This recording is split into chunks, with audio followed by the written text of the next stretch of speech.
We are live now. Wow, I am horrible.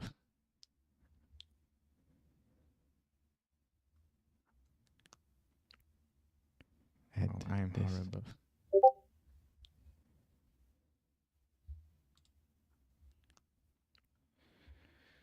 I am horrible.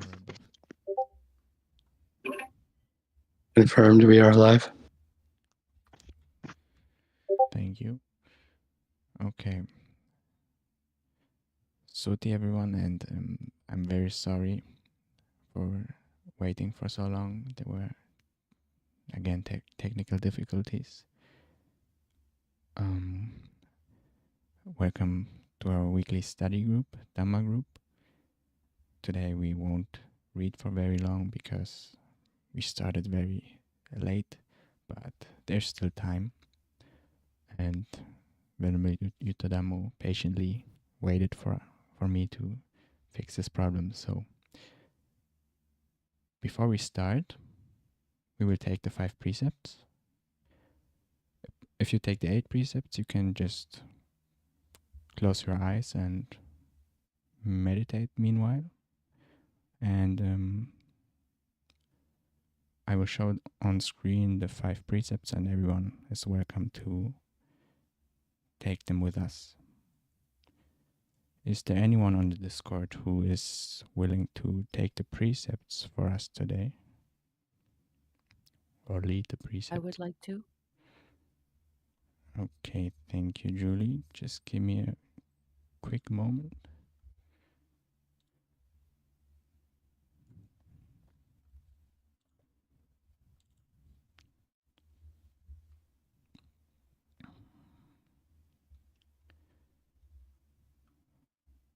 Okay, you can start.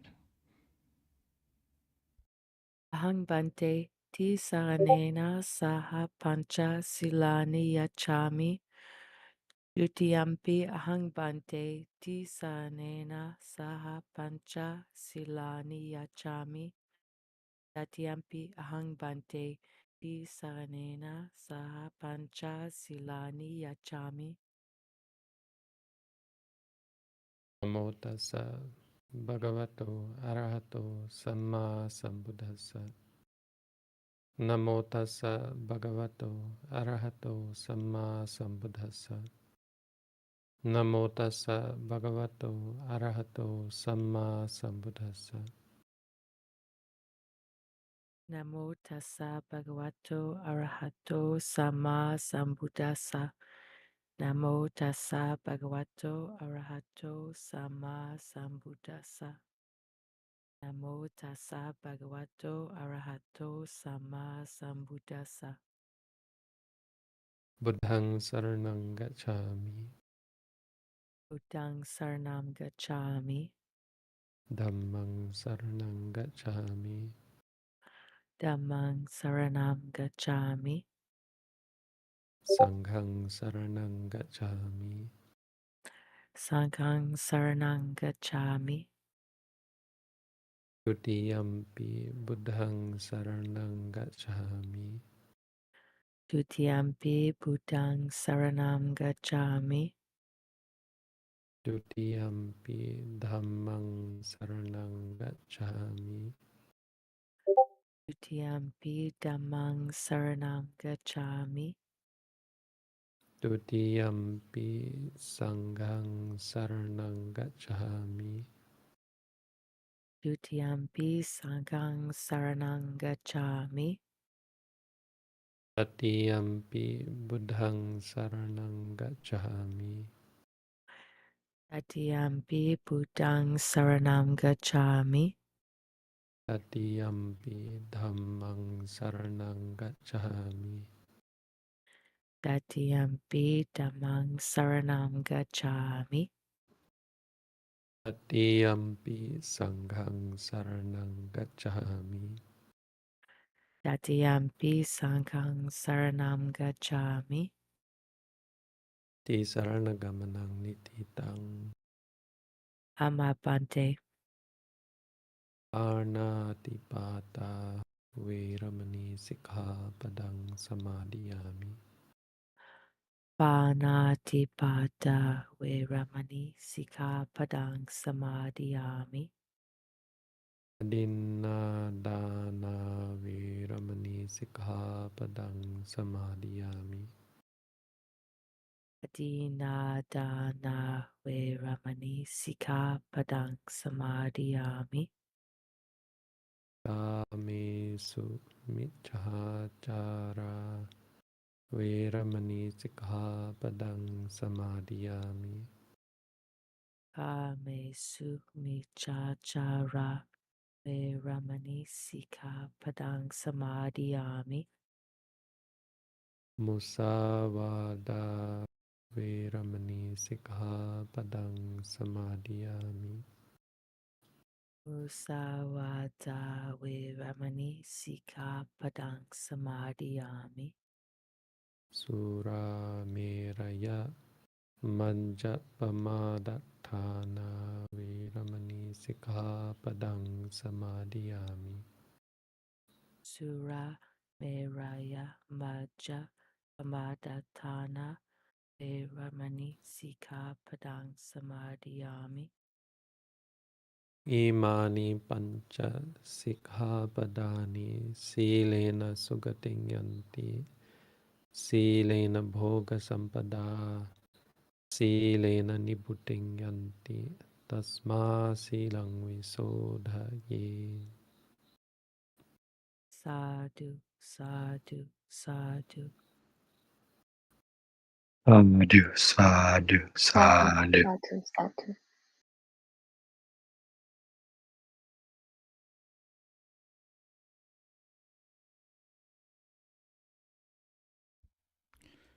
So let me just turn on the stream for those on Discord.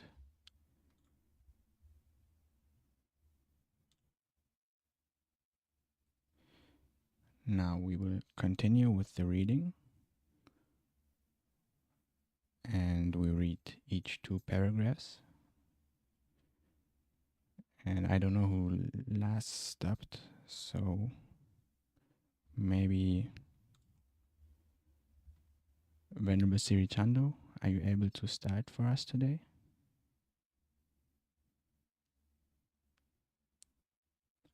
Yeah, we'll start. Thank you. Right reasoning. After leading the life of extreme self-mortification for 6 years, without any beneficial results, the Bodhisattva began to reason thus. Whatever ascetics or Brahmins in the past had felt painful, racking, piercing feeling through practicing self-torture, it may equal this my suffering, not exceed it.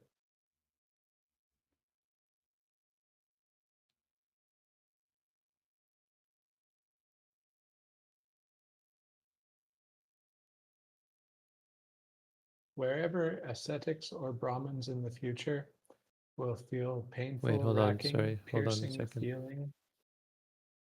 Hello? Yes? I don't know if he's going to say it later, but he skips something here. He doesn't mention, I mean, it's fine, it's not at fault, but if I can just add, the 6 years, I think a misconception is that that's standard for a Buddha. It's standard that it would take a Bodhisattva 6 years to become a Buddha, and that's not true. Apparently, it's actually much more common for a Bodhisattva to leave home and become a Buddha that very night. But our Bodhisattva, our Buddha, had some bad karma that had to be worked through. In a past life, very, very long time ago, he had insulted an enlightened being, a Pacheka Buddha, saying that they were torturing themselves. These Pacheka Buddhas were not on the right path. I mean, this is common perception for people who have no deeper understanding or appreciation for the Buddha's teaching, to look at someone who is even just practicing meditation let alone someone who has become a Buddhist monastic, and to perceive them as torturing themselves, that they're doing something out of a radical sense of, a radical misconception of what's right, thinking that these people have been brainwashed. You know, a Buddhist monastic has probably been brainwashed into thinking that there's something good about this horrific state of shaving your head, putting on robes, eating once a day, eating alms, and living in the forest in great hardship. So for people unversed in the teachings, people who have no deeper appreciation for the importance of discipline and training, and to some extent austerity, though that's not the best word for it, will think that these people are torturing themselves. And so the Bodhisattva was one such person, and it had a deep, lasting impact on his psyche, that wrong speech, that criticism of the enlightened beings, made it so that in his last life, he continued that wrong idea. And now that he had the good idea to become enlightened himself, he still had to get rid of this last vestige of wrong view, where he perceived that if he was going to become enlightened, he should torture himself. And so he spent 6 years torturing himself until he had extirpated that bad karma, or like worked through the results of his bad karma, his bad deeds.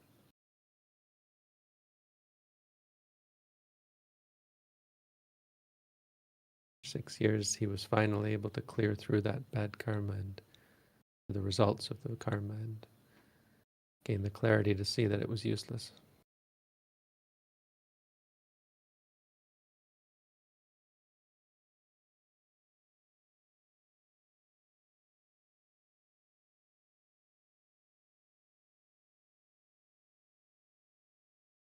Wherever ascetics or Brahmins in the future will feel painful, racking, piercing feeling through practice of self-torture, it may equal this, my suffering, not exceed it.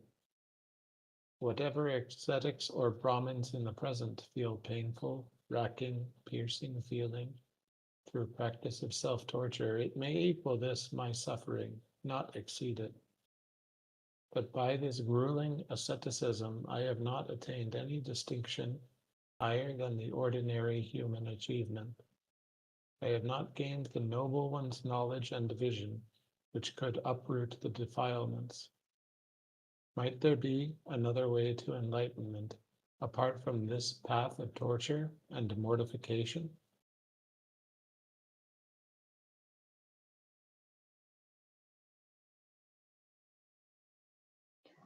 Bante, what could have begun with this wrong view, like that pain and this kind of practice could lead to enlightenment?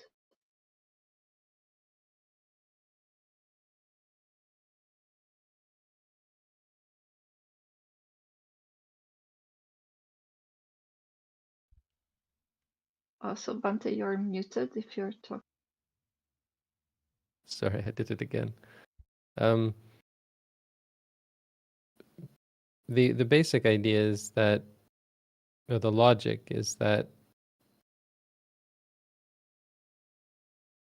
sensual indulgence mires one in samsara. I have no sense of how deep that understanding went, but there was an understanding even outside of the Buddha's teaching that desire is a cause for suffering. Now, where that view, that right view, came from, I have to think about here. I mean, it's not a far stretch to think how that develops. I mean, we see that in most cultures where addiction is appreciated as being a problem. But why people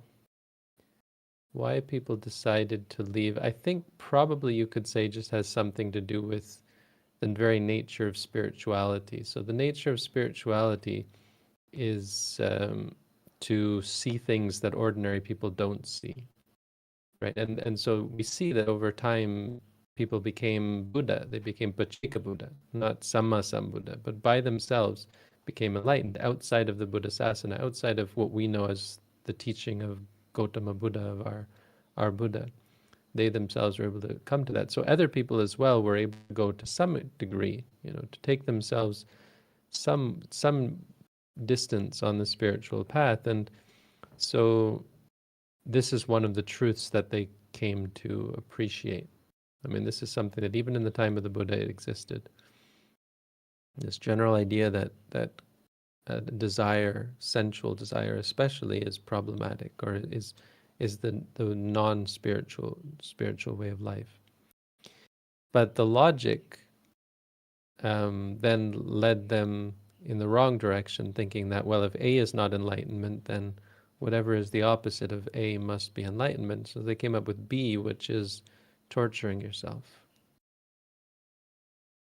as opposed to just not A, giving up desire. They turned to the other extreme, and this is where the middle way comes from. Right? The Buddha's pointing out that it's not really solving the problem to just do the opposite. Not in this case, anyway. And it's that there are two opposites, right? There's A and not A, and A and B. So torturing yourself is not actually the solution to sensual desires, desire, of course. But that was the logic, the misunderstanding. And hey, maybe it came from the same place that the Buddha's logic, the Bodhisattva's logic came from. The Bodhisattva's logic, long before he was a Bodhisattva, was that these people who had engaged in spiritual practices were torturing themselves.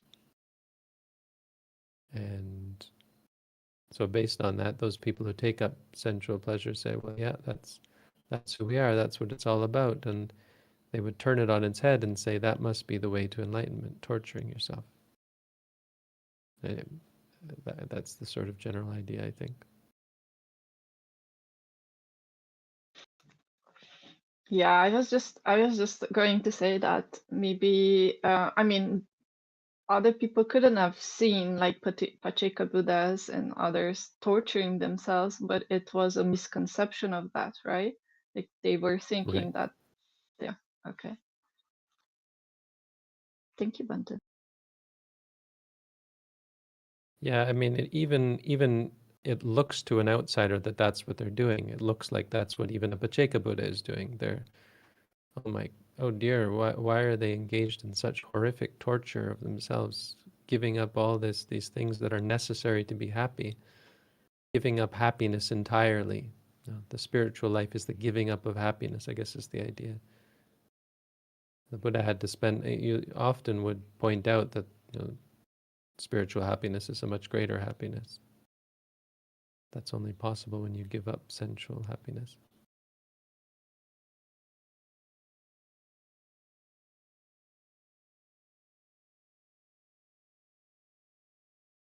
So because it appeared like that, people who then realized, well, okay, it may be torturing yourself, but this isn't working. This indulgence in sensual pleasure is not leading anywhere except entanglement and rebirth, of course. So what if I were to try this other thing that people are doing? That must be the way. You just torture yourself. And there's logic. There's arguments that they come up with that when you torture yourself, you're burning up your karma. This was the idea. The more you torture yourself, the more you burn up your bad karma, because you deserve this to an extent. We've all done bad things, so if we torture ourselves, we free ourselves from that cycle of karma. And you could also free yourself from desire for pleasure if you just torture yourself. It's kind of twisted logic.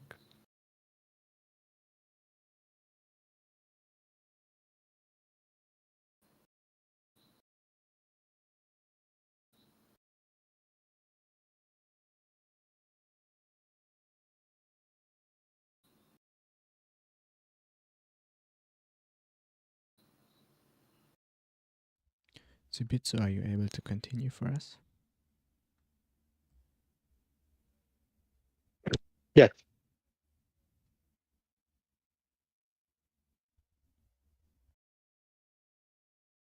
Then the Bodhisattva thought of the time when, as an infant, he sat alone under the shade of a rose apple tree, entering and absorbed in the first jhanic stage of meditation, while his royal father, King Suddhodana, was busily engaged in ceremonial plowing of the fields nearby.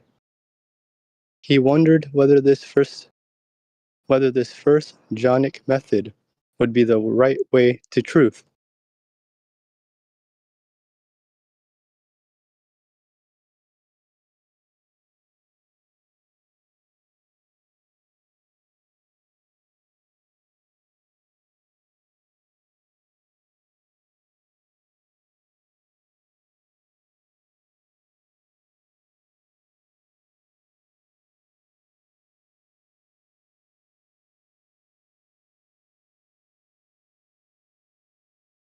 Absorption in first jhana while an infant. The Bodhisattva was born on the full moon of Kason, April. It appeared that the royal plowing ceremony was held sometime in Nyon or Waso, May or June, a month or two later. The infant child was laid down on a couch of magnificent clothes under the shade of a rose apple tree. An enclosure was then formed by setting up curtains round the temporary nursery, with royal attendants respectfully watching over the royal infant. As the royal plowing ceremony progressed in magnificent pomp and splendor, with the king himself partaking in the festivities, the royal attendants were drawn to the splendid scene of activities going on in the nearby fields. Thinking that the royal baby had fallen asleep, they left him lying secure in the enclosure and went away to enjoy themselves at the ceremony. The infant Bodhisattva, on looking around and not seeing any attendant, rolled up from the couch and remained seated with his legs crossed. By virtue of habit-forming practices through many lives, he instinctively started contemplation of the incoming, outgoing breath. He was soon established in the first jhanic absorption, characterized by 5 features, namely thought conception, discursive thinking, rapture, joy, and concentration.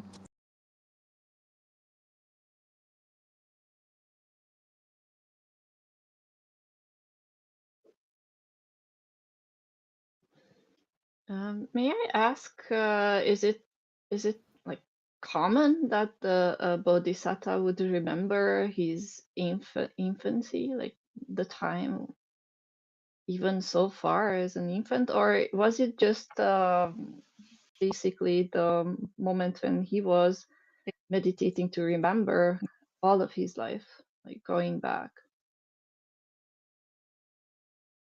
No,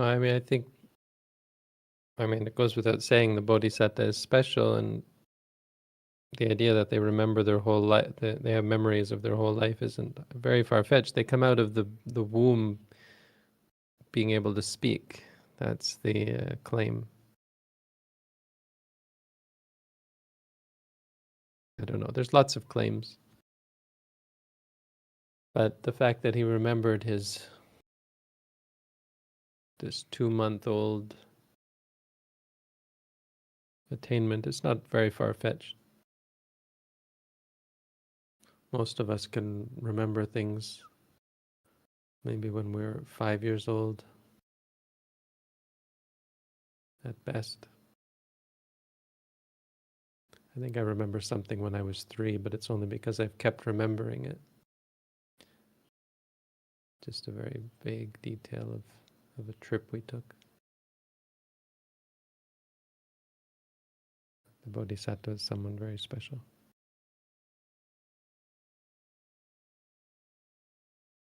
Yep. Good Thank you. question. but I don't think it's far-fetched.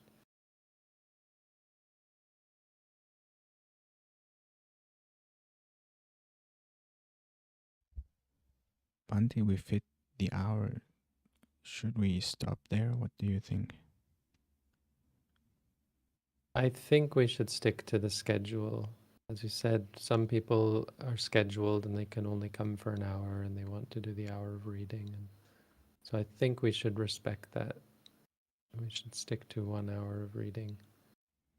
Unless you want to change that schedule, but we should stick to whatever schedule we decide. Okay, thank you.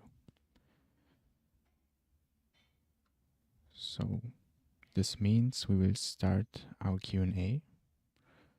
You can ask questions in the YouTube chat. You can also ask on Discord. And if we have enough questions, we will start asking.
Bhante, the first question. The Buddha seems to realize he hasn't attained his goal. How might he have known this was not the way? Bodhisattva, no?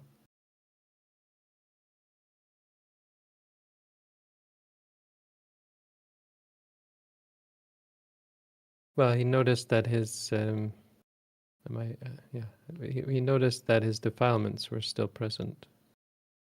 His mind still wasn't free from defilements, and he still didn't have a clear understanding of the path or the cessation of suffering.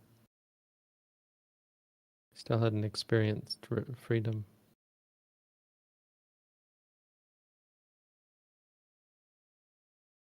Meditators can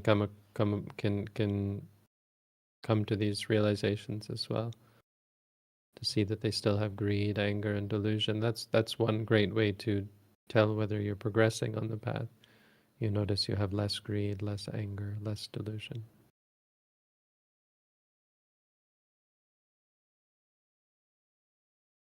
For him, it would have been based on the knowledge that desire leads to rebirth, basically.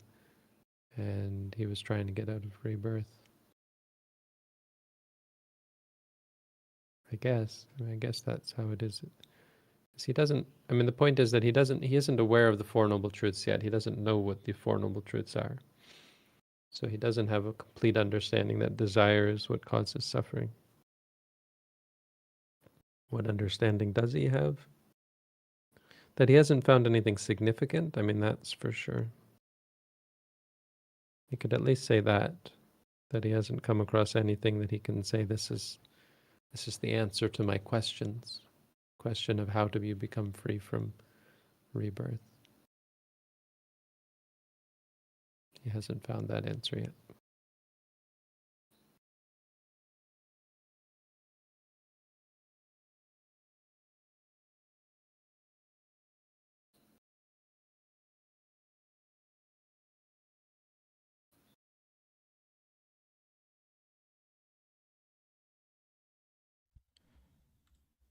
The next question is it possible for people with antisocial personality disorder to ordain as Buddhist monks. What now? Antisocial personality disorder. I think disorders in general are not prohibitive. Are not a cause for prohibition. Physical ailments, serious physical ailments tend to be disqualifying. But mental ailments, the only ones would be serious, like psychopathy. I think you could argue, if you wanted, that you wouldn't ordain someone who was, say, schizophrenic or something like that. I think that's valid if someone would say, look, a schizophrenic just isn't suitable. I mean, the point to understand, a point to understand, is that not everyone has to ordain. You don't have to ordain to practice, but you have to kind of fit to some extent, you have to fit a certain mold to become a monk. You can't be too difficult to care for or deal with or live with. You can't be difficult to live with to become a monk, because you're living in a monastery. You're living with people who are not family, who are not able to take care of you, who are not able to, whose job is not to, well, to some extent their job will be, but who don't know you, basically, is the point. You're relying on these people. It has to be a mutual, supportive state. You can't be parasitic or that sort of thing. But mental disorders, I mean, they're just names, right? Someone who has attention deficit hyperactive disorder, that sort of thing. I mean, these are just names. They're names for the reason for practicing in the first place. But that being said, let's be clear. Questions should not be, can a person ordain? Especially questions of this nature. You should not be asking if you can ordain. So it's a fine question. Well, it's a valid question, but it's not a great question, because your question should more be about meditation. Your question should be, how do I work to free myself from the problems that I have in the mind? And I mean, someone who asks this question, I don't know if this is your case, but someone who asks this question could have even the view that this disorder is fine. This disorder is just okay, and the problem would not be that I have this disorder. The problem would be that other people don't agree with me that it's fine. So if someone asks, can I ordain me? They're asking, will other people refuse to accept this personality type that I have? Which this is problematic, because you have to be willing to let go of things like this. You have to be willing to let go of your antisocial nature, right? This one in particular, some people think that becoming a monk it's okay to be antisocial. It's not okay to be anti-anything, right? You should be capable of being in solitude and comfortable living in solitude, but you shouldn't be against. You should kind of be against socializing. That's fair to say, but you shouldn't be anti in the sense of. See, the point is, someone who is antisocial gets upset when they have to socialize, is angry about having to socialize, gives rise to hostile states of mind. That's what I'm getting at.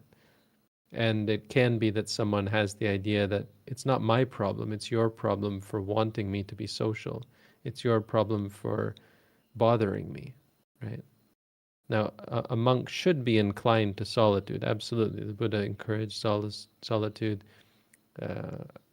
promoted it, extolled the virtues of solitude. It's the way of a monk. But people mistake this for it being okay to get angry when people try to socialize or try to bother you. sometimes in the wrong, sometimes people do bother you, but getting angry at anything is a problem. So in summary, the point being that if you are willing, if you are interested in freeing yourself from this disorder and any other disorders that you might have, or let's put it better, if you're interested in overcoming greed, anger, and delusion, because I can't speak to this disorder or that disorder, they're just names. They're not reality. Reality is greed, anger, and delusion. Those are the only three problems. You can think of it in terms of the 5 hindrances, but basically specific things are the problem. And if you're looking to free yourself from those, well, ordination isn't the answer. The answer is meditation. And ordination should really just be sort of a natural outcome of practicing meditation, which should free you from any problematic mental disorders. I'm not saying it will get rid of what you call antisocial whatever, but the parts that are truly problematic will disappear. So if we leave the parts that aren't problematic, suppose someone was inclined to solitude, not interested in society, etc., as long as they're not getting angry about it or upset about it or hostile towards other people, then that's perfectly acceptable and probably a good sign, a sign that they will flourish as a Buddhist monk, Buddhist monastic. But again, shouldn't be the focus. People should not be so fixated on becoming a monk. It's a problem, because then you get monks who aren't very good monks because they're not interested in the actual practice. They don't practice.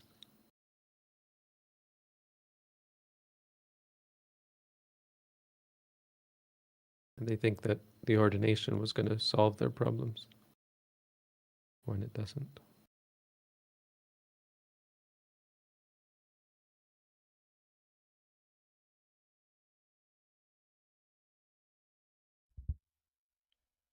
The next person asks, what are skillful ways to resist sloth and torpor when motivation and energy are low?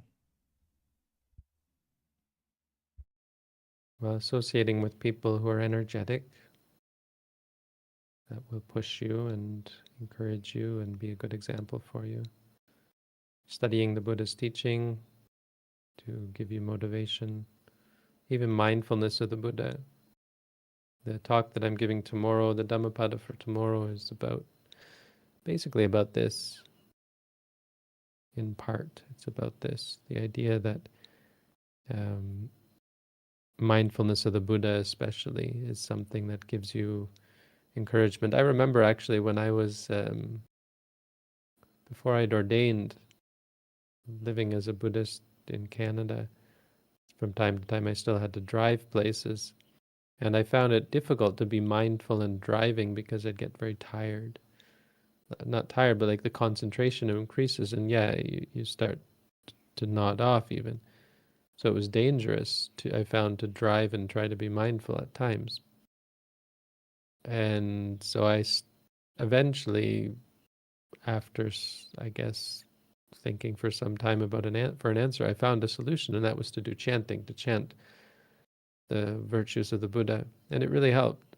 It helped to keep me awake. I mean, people sing as well, so that's not just the virtues of the Buddha, but specifically speaking the virtues of the Buddha is a valuable tool.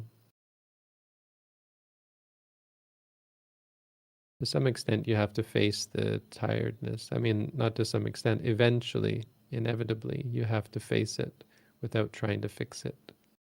So your question is limited in its value, because eventually you have to ask different questions. How do I confront this without trying to fix it? That's the answer for everything.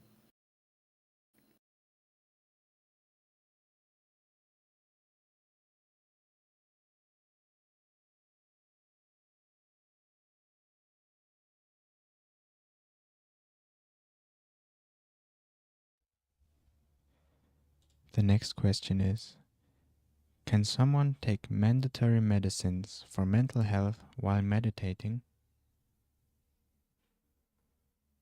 Yes. Yes, the short answer is yes. There's just a lot of unfortunate qualifiers. You're probably not going to get very good results from mindfulness meditation, from vipassana meditation. For samatha meditation, you probably could get reasonable results. I assume. Maybe not, but I assume you could get reasonable results even on such medication. But both theory and experience tell that it won't work with vipassana meditation. So theory is the fact that the very nature of it is you avoiding your problems, avoiding the very thing that we're trying to confront. It's based on a lack of understanding of what vipassana meditation actually is. People who think that you could gain benefit while on such medication are just ignorant to the very nature of vipassana meditation, of wisdom. And it's reasonable because most people and many meditators take a long time to really appreciate the true nature of the meditation, still thinking that they're trying to fix their problems. And until you realize that that's not what it's about, that the solution is not to try to fix your problems, the solution is to face them without trying to fix them, face them to understand them, to see them clearly, and allow the wisdom to free you. Until you make that change, you're just going to hurt yourself by trying to fix, trying to control, by ego. So that's the theory. And then the practice or the experience is that we've tried. We've had people who have taken these medications, and as a result, we have policies saying that we don't allow people to do intensive meditation courses while under these medications. The result is just nothing. They don't get any benefit from it. They don't have any of this. It's really pointless. It's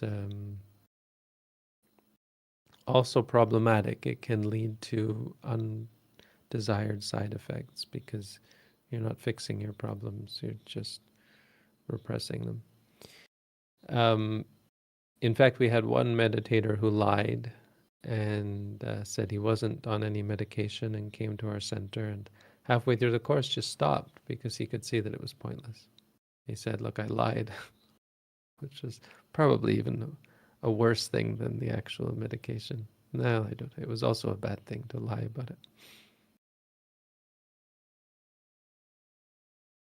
And he ended up leaving. But you can see, you can tell. I've had cases where I've thought back and said, maybe they were on medication because it's really quite different. There's just no benefit. There's no response. Well, okay, there's very, very limited benefit. But it just feels flat, The meditator just seems to be at a plateau. They're not progressing. They're not gaining. And, back to the theory, it's just the wrong attitude.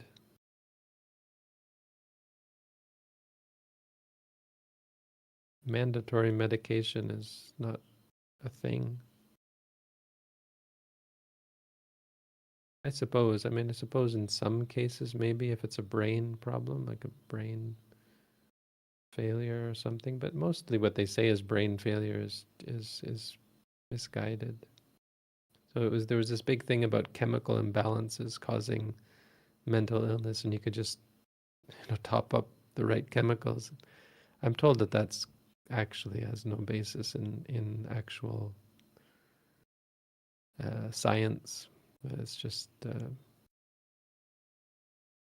pseudoscience explanation of what people think people think must be going on, and what the pharmaceutical companies tell you. Yeah, we just top up the chemicals you're missing or something like that. I don't know if that's still what they say, but it was a thing.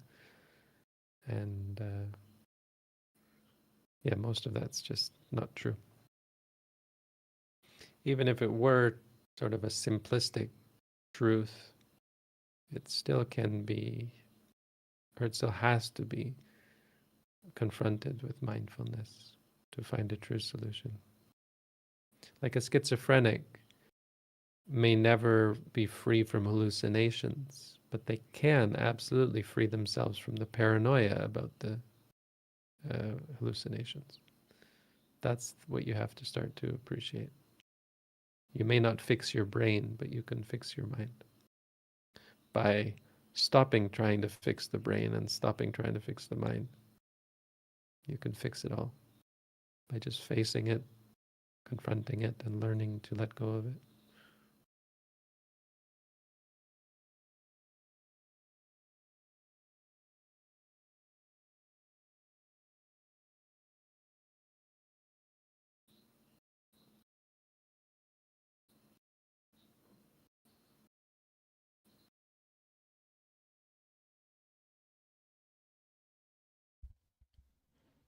The next question, Bante. During sitting meditation, if we use the sitting posture as an anchor for the mind in between breaths, should we continuously note sitting, sitting until the rising, or just note it once?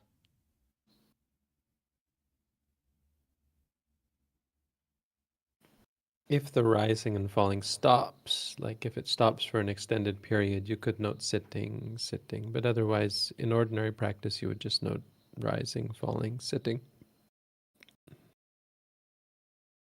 once each.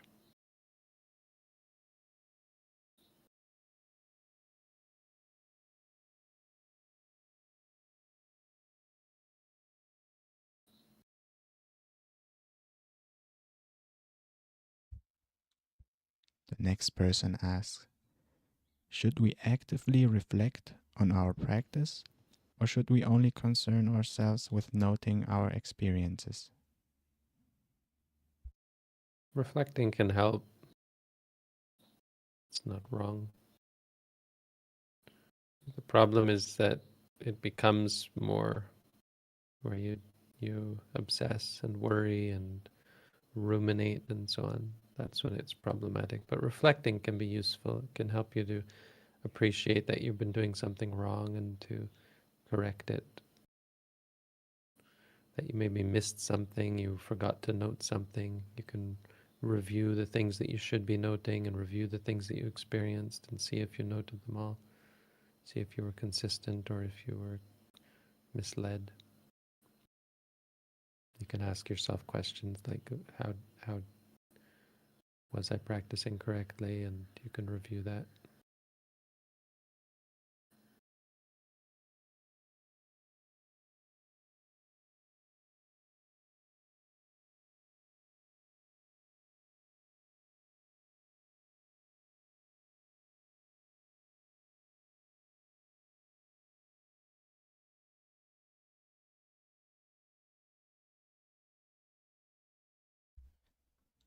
Bante, the next question is, can Vipassana meditation help someone who is diagnosed with bipolar disorder heal with medication?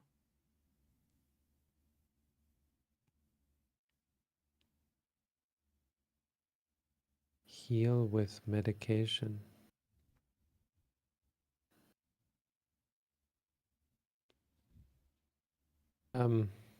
Yeah, again, it's just the name, right? Disorder is just the name. And some people have said that the names are helpful for them. I think, as a general rule, I would disagree that in the long term, the names are not helpful. The names get in the way. Just like when we say it's I am this, I am that. Giving it a name is another sort of self-making. It turns it into a boogeyman. It makes it atomic. An atom, the word atom means indivisible, I think, right? So they use the word atom to say this is the thing that is indivisible. So to call something atomic, the idea is that you can't break it. And that's problematic. It becomes something that's indestructible in your mind. You know, you perceive it as being something real, something immutable, a disorder, right? The more you reify that, the idea of reify, the term is reify, you reify it. The more you reify it, the harder it is to see what's actually there, to confront the actual experiences. So I think it's possible, with the help of a teacher, for someone on medication for serious mental illness, like serious debilitating mental illness, to slowly wean themselves off of it.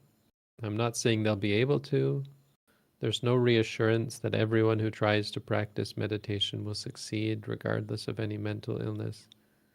It's completely up to the individual and their state. Look at the Bodhisattva. He tried and spent 6 years practicing the wrong way, and that was the Bodhisattva who was like supposed to be the best, the greatest of all human beings. Still, he spent 6 years on the wrong path. So it's certainly possible that you will fail, but I think there is a path for someone to succeed, especially with the help of a teacher, not necessarily, but let's say certainly more likely with the help of a teacher by far, to slowly, gradually wean themselves off of the medication. It's not possible to truly benefit from the meditation, from vipassana, if you're on such medication.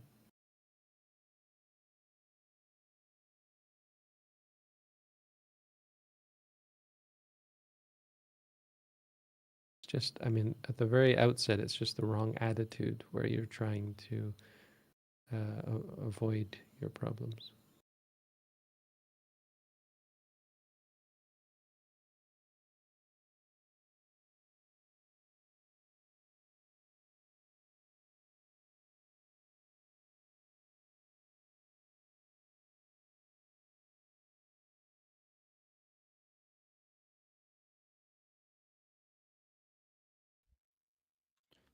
Bhante, the next person asks, is the realization that the nature of reality is impermanent the key threshold one must cross to be free from suffering?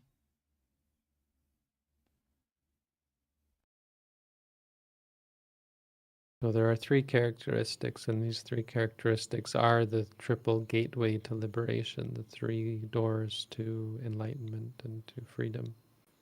So any one of them, if truly and perfectly and completely experienced and recognized as being the nature of all experience, any one of them can be the thing that leads to nibbana, cessation of suffering. Impermanence, suffering, and non-self, the 3 characteristics of all arisen phenomena.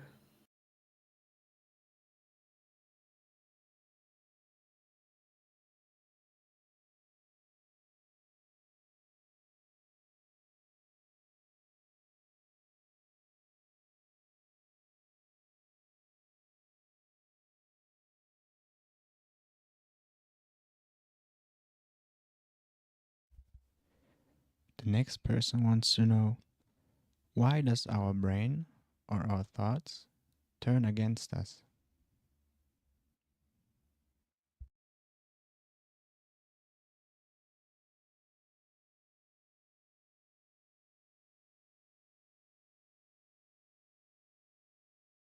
You're kind of experiencing the truth of non-self. If you apply mindfulness to those experiences again and again, you'll come to appreciate on a deeper level non-self.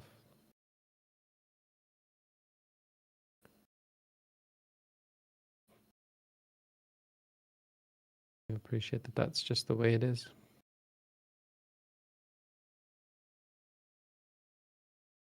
You can't fix it, you can't control it. But you can let go of it. When you let go, then there's no greed or anger or delusion about it. See, a lot of what we think of being our mind turning against us is things that are actually innocent. If you have thoughts, let's say, for example, about killing yourself or even about killing someone else, the thoughts themselves are innocent. It's the emotions tied to them that are a problem. So when you free yourself from those, the mind being not under your control doesn't bother you, doesn't affect you, doesn't create stress or suffering. That's the distinction. Most people would look for a solution. The ordinary concept is to find a way to be able to, let's say, control your mind, control experience, control everything. That's the way of self. That's based on the view of self, perception of self. Non-self is the idea that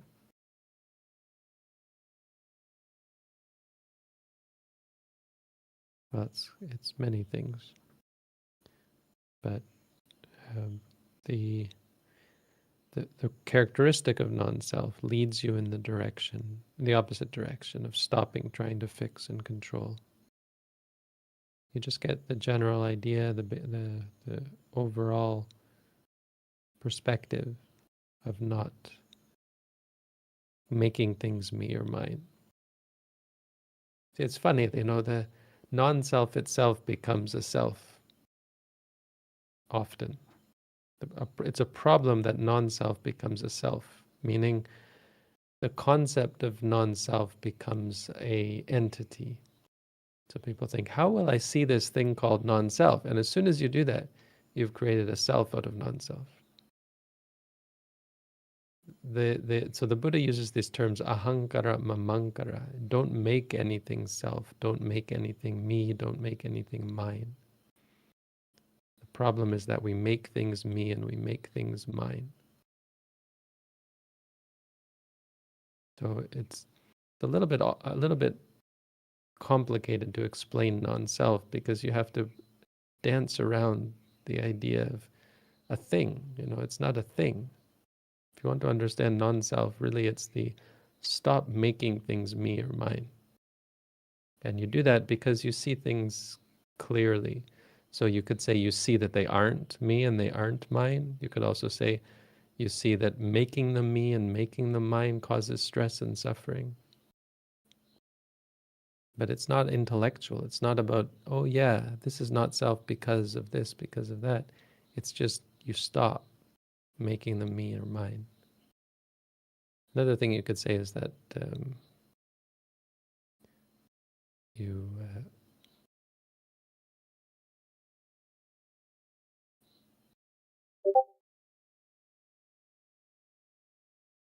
simply see that, or you see the basic nature of reality, which doesn't admit of such characteristics, such qualities. This is me, this is mine, is just adding something that's not actually there. Because non-self and impermanence and suffering are not actually, they're not actually characteristics. I'm gonna like it's an awkward thing. I mean, they're not intrinsic to things. They are the lack of characteristics, meaning there is a lack of permanence. There is a lack of happiness or satisfaction, and there is a lack of self. All they are is what they are. So the way to enlightenment is just to see things as they are and to gain this clarity that there's no reason to cling or to desire. There's no basis to hold on to anything. Nothing is worth clinging to, is how it's explained, how it's described. When you realize that, when you have that perception or perspective, that's the key. This can come from, and the Buddha pointed out, it can come from one of three places: seeing impermanence, seeing suffering, or seeing non-self. One of those three will cause you to realize that nothing is worth clinging to.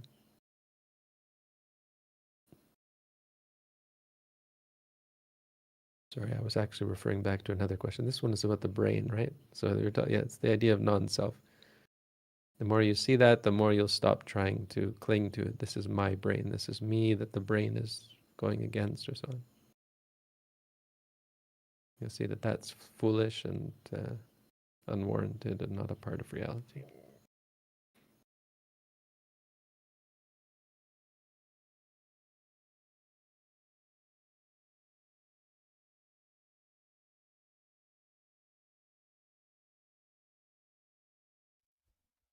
Bante, the next question is, I completed the at-home course a few years ago, but haven't been able to stick to home practice.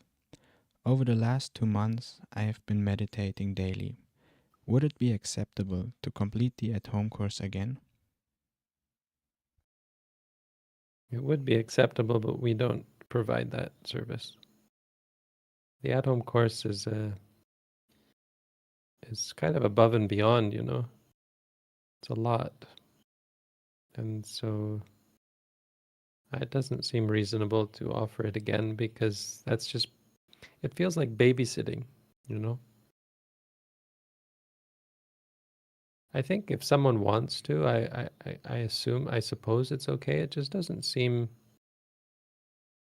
I mean, I won't do it. It's just too much.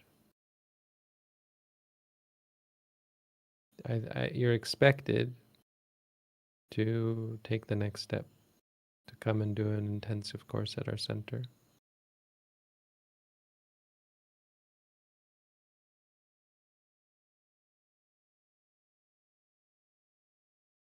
Kind of harsh, but I think that's the extent of what I'm willing to offer. Because the at-home course is designed to provide a lot of information and tools. It's not meant to be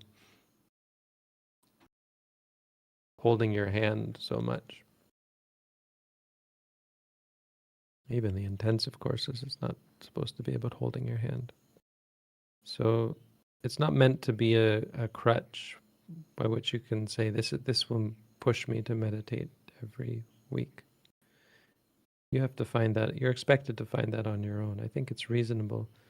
Not everyone will be able to do it, but it's reasonable to say people have to find that on their own. And if they're willing to, if they're able to, we can give them the tools, the information. But once we've done that, we don't give you the information again. So doing the at-home again doesn't serve its purpose. It would just be babysitting, which I don't think is fair. I don't think it's that helpful, because it's important that you're able to stand on your own 2 feet and learn to get over whatever it is that's keeping you from practicing every day.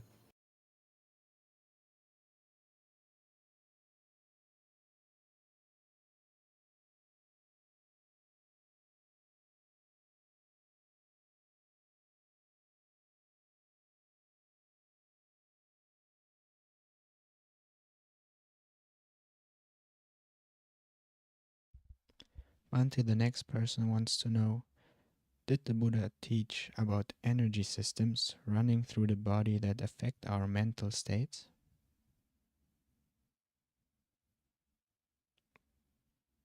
So physical can affect mental. I wouldn't entertain the whole idea of energy flowing through the body, but whatever. Physical can affect the mental, certainly. Just as mental can affect physical.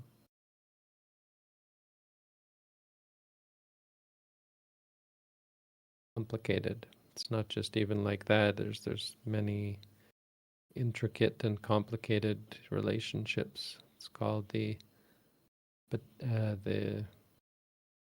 paccaya. It's detailed in the Mahapatana. Different kinds of causal relationships, physical and mental, between physical and mental entities, our aspects of experience.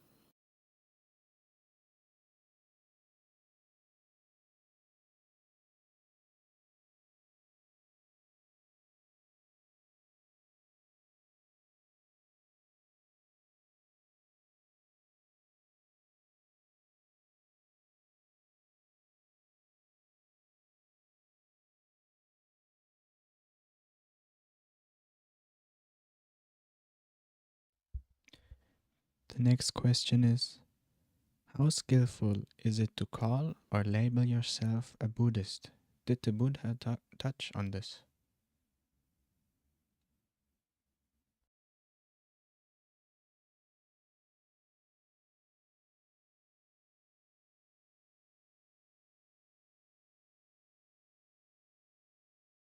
Not really, no.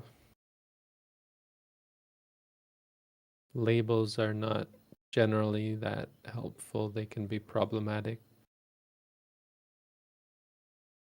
Creating in-group, out-group, creating ahankara, mamankara. I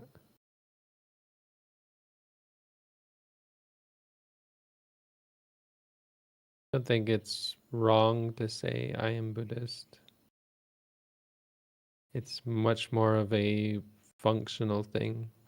If you tell someone you're Buddhist, they know something about you. They know something about what informs your perception of the universe and your outlook and your way of life.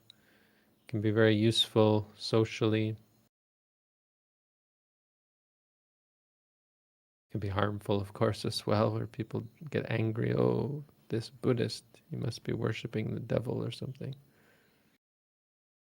Sometimes you want to keep quiet. But it can also be helpful personally. Say, hey, I shouldn't do that. I'm Buddhist, for example. But the Buddha said something very powerful once. There were a group of heretics from another religion. And the Buddha went to them and he basically mopped up the floor with them, refuted all their views and pointed out how silly their views were and that his views, his way and his wisdom was more superior. And then he said to them, he said, look, some of you may think I'm trying to convert you. He didn't say convert you to Buddhism, trying to claim you for my own kind of thing. And he said that, don't think that. You can keep all your teachers, you can keep your traditions. You don't have to call me your teacher or anything. What I offer is the way to freedom from suffering. If you follow these teachings without calling yourself Buddhist or anything, without even saying that I'm your teacher or whatever, if you follow this teaching, you'll become free from suffering. He did that and they still didn't follow him. They still were, Mara had consumed them and was preventing them from appreciating his words. But yeah, the Buddhist, it's an important speech. It's very bold and it's very powerful because it says we're not looking for students, we're not looking for followers. We're not like Sanjaya, Upatissa and Kolita, Sariputta and Moggallana's teacher. They went to him and said, look, we found a Buddha. Come, let's go learn from him. And he said, oh, you go, I'll stay here. And they said, what are you, crazy? What are you talking about? We found a Buddha. Don't you understand? And Sanjaya said, look, here as a teacher, I have many students. Why? Because foolish people are always going to be more than wise people. So I will always have more students than your Buddha. Why would I leave this? When this way I'll have more students because there's more foolish people. And Upatissa and Kolita were just disgusted by him and they just left him. I think the commentary says eventually he lost all of his students. I can't remember the details of it, but basically I guess there weren't as many foolish people as he thought. Problem with fools, of course, how could you want followers or students who are foolish? But anyway, the point is, the Buddha was not like that, not concerned at all with gaining followers. And it's a good thing for us to emulate, not looking to call ourselves a teacher of this many students or so on. Not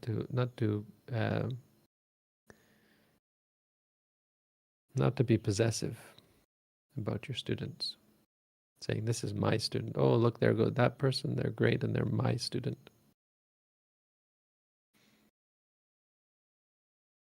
So yeah, no, the Buddha wasn't that interested in such labels. I mean, he did say things like Buddha Savaka, Buddha Sasana. So there's a sense of someone being a disciple. I mean, the Buddha, so it's, I don't think it's clear that the Buddha would never say, don't call yourself Buddhist. I think he absolutely would allow and acknowledge the value of his students calling themselves Buddhists, because he used terms like that. Buddha Savaka, Buddha Sasana. Buddha Sasana means the dispensation of the Buddha, the religion of the Buddha. Buddha Savaka means a disciple of the Buddha, a student of the Buddha. And the point being, you couldn't be a student of someone else to some extent, right? If you're a student of the Buddha, that has meaning. It's as opposed to a student of a different teacher or someone who is not. So it actually has meaning. It's a label that you can put on someone, saying this person is and this person isn't. So it has meaning. It's not just a It's not just a. It's not just descriptive. It's an actual label that you put on someone. But you put it on them because they're practicing. It doesn't help to call yourself a Buddhist if you're not practicing the Buddhist teaching. And I guess that's the point, is you couldn't really call yourself a Buddhist if you're not practicing Buddhist teaching. Which is why there's no real word for Buddhist. It's Buddha Savaka, someone who listens to the Buddha. Actually listens, meaning they actually do what they hear. They practice according to the teaching that they have learned. As opposed to someone who doesn't listen. They hear it, but they don't take it to heart.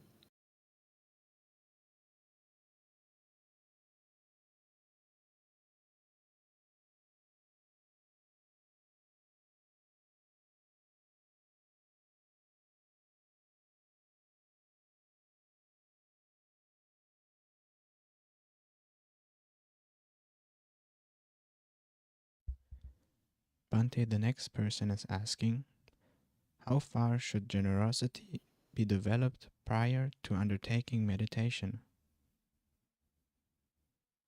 Nothing should be developed prior to undertaking meditation. Meditation should always be started now. So a better question is, how much should be cultivated in tandem or in connection with vipassana meditation?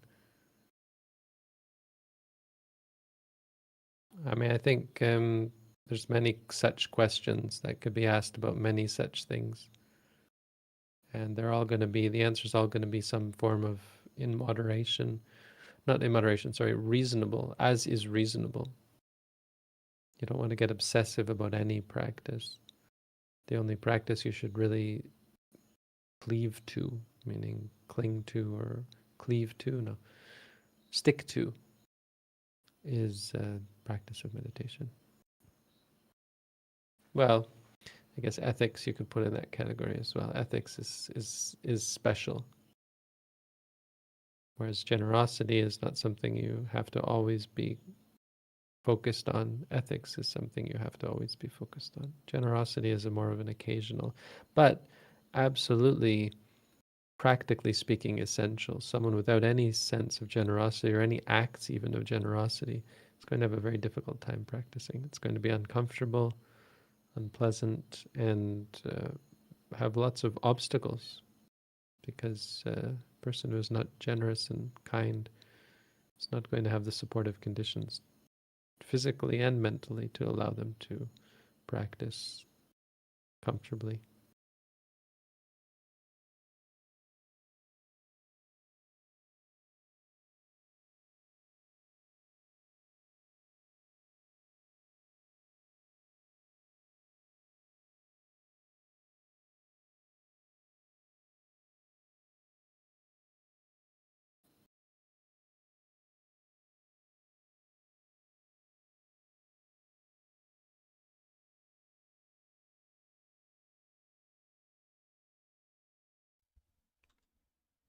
The next question, Bhante. As a lay practitioner, I sometimes feel that not practicing in seclusion might slow down my progress on the path. Is practicing in seclusion more supportive for staying steady and progressing deeper?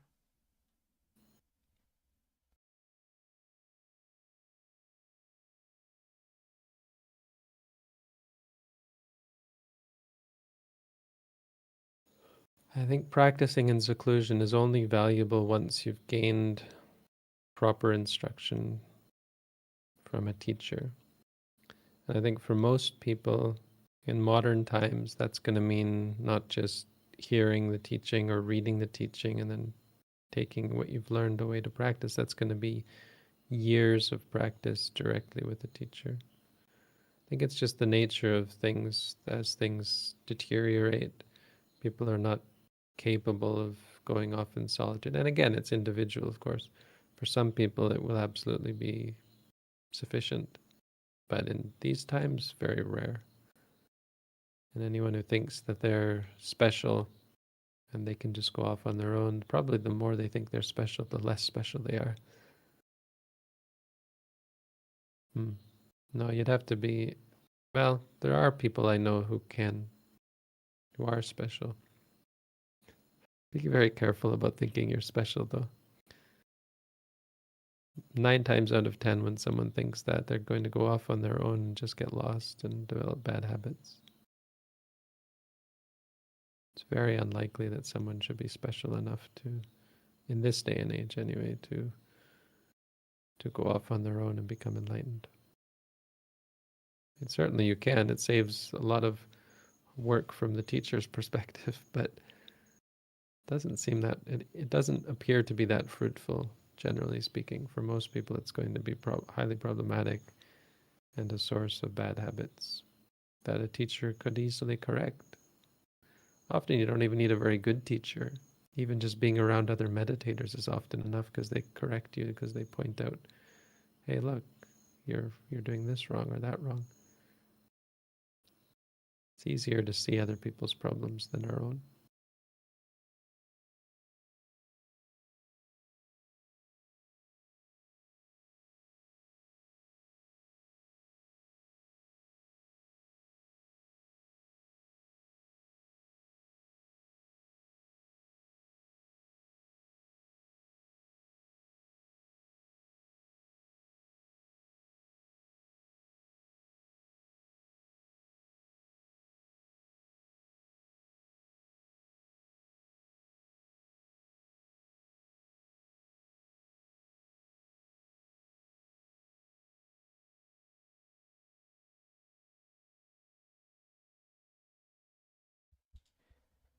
Bante, the next question is, can you speak about the preciousness of a human birth, especially when it seems the opposite?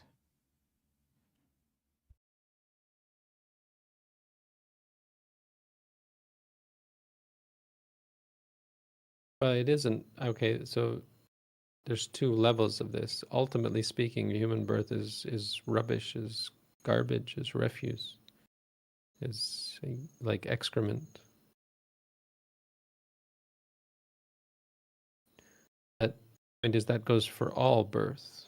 And out of the various types of birth, being born a human has some very important qualities that make it suitable and valuable,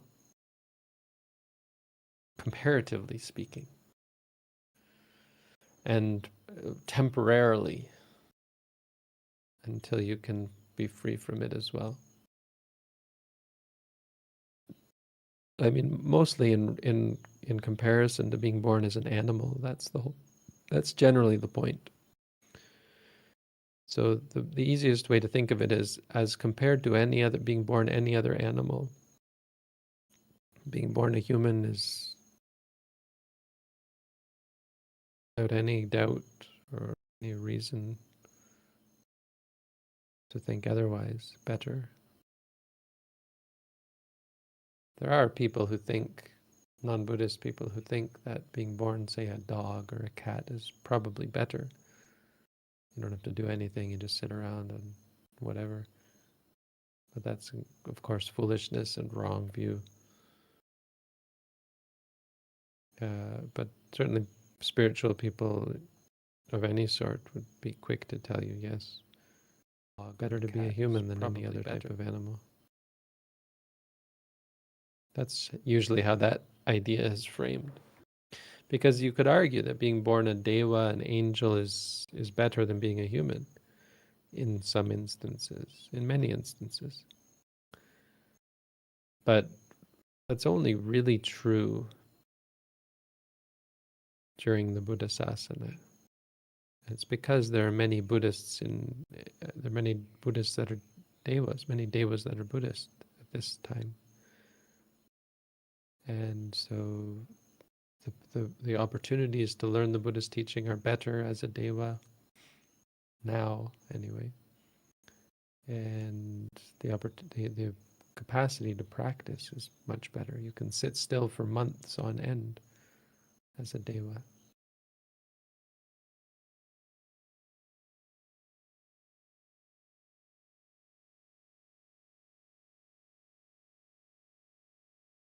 And you hear like the stories tell, the text, if you want to go by the orthodox text, this is the orthodox opinion, it has to be, because they talk about countless devas being enlightened. They came and listened to the Buddha's teaching and quickly, very quickly became at least sotapanna. So it's clearly very easy for that to happen. Devas to become enlightened, it's not a hard thing.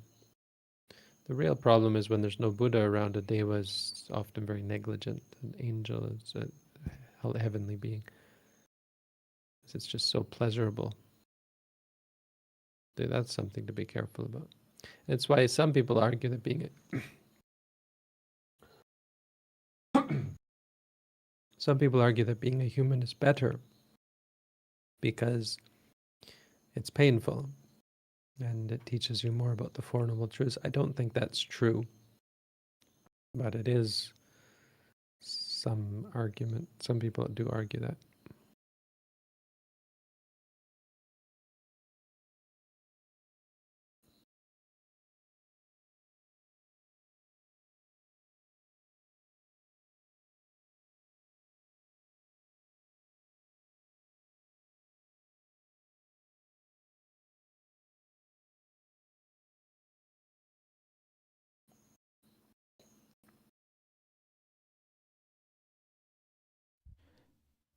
Bhante, we've almost hit the hour. Do you still have time for a question?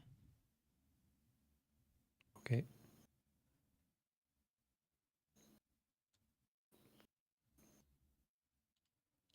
Dear Venerable, meditation gives me peace, but I struggle to find motivation for material success. How can I balance spiritual calm with worldly needs?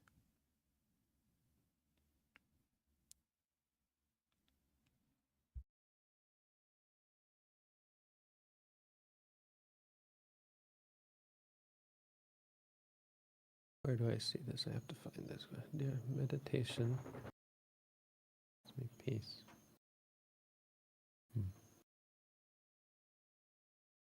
Well, you can't really. I mean, that's a question that I'd have to talk about at length, and I'm not really up to it. But just briefly speaking, you have to choose. But the other thing is, I don't teach spiritual calm per se. I mean, ultimately, it will be very calm and peaceful, but that can be misleading, because probably what sounds like what you're practicing is something that is more immediately calming, which is not what we teach. We teach you to face and confront your experiences, which could be an answer for you, because it might be more easily integratable, but it's still going to make you lose ambition for worldly affairs. It's a good sign from a Buddhist perspective.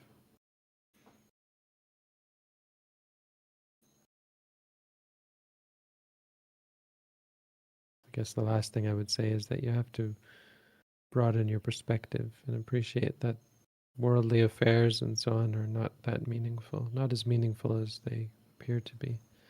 This life and everything in it is not that meaningful. the worldly aspects of it. Of course, it's meaningful in terms of the time we spend cultivating spirituality, but all of our worldly affairs, even our relationships and so on, are not that meaningful. They're very brief.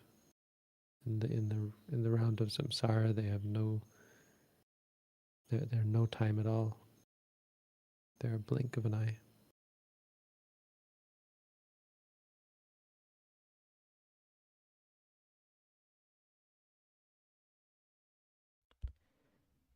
Thank you, Bhante. Thank you for being so patient today with the technical difficulties and for answering all the questions.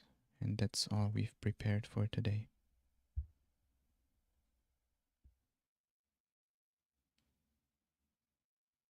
Okay, thank you all. Sorry for the technical difficulties. Our team they're working on it, but it's up to them. If they can make it work, this will continue. I am not in charge here. I don't want to be in charge. They're making it happen, so much appreciation to them for their good intentions and good inclinations to make this happen. That's a real generosity that they have to strive to bring something that they believe is of value to others. Thank you all for your questions. I mean, the great thing about questions here is that not only you get an answer, but other people get to hear it as well. So if the answer is valuable, you're helping other people as well. You shouldn't be afraid to ask good questions. You don't have to be that afraid of asking bad questions. If you're conscientious enough to think, is this a good question or a bad question, you probably got good questions. The bad questions, the real bad questions, are for people who don't think first and just say whatever they want. Don't be that. Don't do that. Be someone who considers and is careful in your words, and then you shouldn't have any problem, because the worst case, we just don't read the question. So I appreciate that. Appreciate the questions. It's always great to see that there are still questions. Again and again, people are interested in good things and asking good questions, so I appreciate that. And everyone for tuning in. I appreciate people joining. We have a great number of people coming out, even though we are very, very late this week and a little bit disorganized, but that's fine. I mean, no criticism. It's just the nature of things. So thank you for bearing with us. Thank you all for coming out. Thank you for practicing the Buddha's teaching and keeping Buddhism alive. Wish you all peace, happiness, and freedom from suffering. Sadhu. Sadhu. Sadhu, sadhu, sadhu. Thank you, Bhante. Thank you, Dilaura. Thank you, everyone.